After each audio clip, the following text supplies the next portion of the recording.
मध्ये पंतप्रधान होण्याचे गट्स आहेत, गुण आहेत आणि त्यासाठी आवश्यक असणारी इफिशियन्सी आहे, रात्रंदिवस काम करण्याची विजन आहे. सकपाळजी तुम्ही कालपर्यंत एक पडलेले आमदार होतात, तर राज्याचे अध्यक्ष झाल्यानंतर इतकं नका बोलू. मुळात काँग्रेसच्या बाबतीमध्ये विरोधी पक्ष असून मी नेहमी असं म्हणत आलेलो आहे की काँग्रेसमध्ये पृथ्वीराज चव्हाण, बाळासाहेब थोरात आदी होते, आमच्याकडे आता आहेत व्ही.के. हर्षवर्धन पाटील. तशी वेल कल्चर्ड खानदानी माणसं ही काँग्रेसचं वैशिष्ट्य आहे. तुम्ही त्या परंपरेतल्या तसं एकदम नका बोलायला लागू. आणि मग कोणी बोललं तर मग वाईट वाटून नका. आमच्याकडे देवेंद्रजी सगळ्यांना दाबून ठेवतात म्हणून, आणि ते दाबून ठेवणं बरोबर आहे, पण इथं सुटा म्हटलं ना तर मग फार मागत नाही.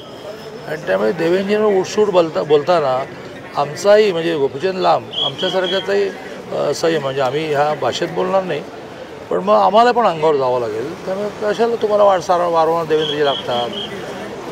काय ठरवेल बघा.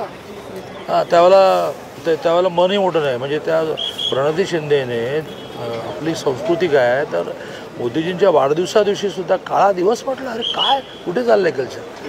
आपलं कल्चर असं आहे की विरोधकाच्या घरी कोणी गेलं, काही चांगलं घडलं, सांत्वन करायला जाऊ. आम्ही 75 वर्ष पूर्ण झाली या माणसाला. 15 वर्ष मुख्यमंत्री, तुमच्याकडे पण एवढा सलग कोणी मुख्यमंत्री राहिला नाही. 11 वर्ष पंतप्रधान, तुमच्याकडे जवाहरलाल नेहरूंचं कोणी झाला नाही. त्यांच्या वाढदिवसाला काळा दिवस म्हणतात. इतकं तुमचं मन छोटं झालं. त्यामुळे मला असं वाटतं की देवेंद्रजी आमची पार्टी ठरवेल की ते पंतप्रधानपदाचे उमेदवार कधी असतील, पण त्यांच्यामध्ये ते गुण आहेत. जेव्हा होतील त्यावेळेला अभिनंदनासाठी अपॉइंटमेंट मागत बसतात. आपलं गोपीचंद पडळकरचं समर्थन ना देवेंद्रजींनी केलं, ना मी करणार, ना बावनकुळेजींनी केलं, ना त्यांचा अत्यंत जवळचा सहकारी सदाभाऊ खोतने केलं. त्यांनी पण मान्य केलं की बाबा मी आता देवेंद्रजींनी दिलेल्या सूचनांचं पालन करेन. पण त्याचं एक आर्ग्युमेंट जे आहे की मग तुम्ही मोदींवर बोललेलं चालतं, मोदींच्या आईवर बोलायचं, तुम्हाला देवेंद्रजींच्या बायकोवर बोलण्याचा अधिकार आहे. मग त्यावेळेला का नाही फील्डमध्ये उतरला? त्यामुळे पुन्हा एकदा तुमचं कसं होतं प्रेसवाल्यांचं, तुमचं अर्धच वाक्य जातं, तुमचा दोष नसेल माहीत नाही मला, त्यानंतर जे तुकडे पाडतात ना काय म्हणतात सोशल मीडिया, त्याच्यात असेल.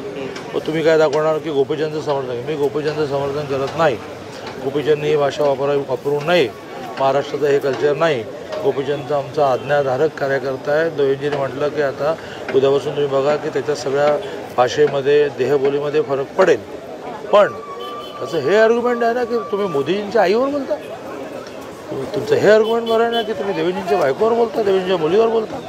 अरे वा, मग तुम्ही केलेलं चांगलं असं कसं होईल? दोन्ही बाजूने त्यामुळे कोणीच आता ह्या लाईन्सवर जाऊ नये असं माझं म्हणणं.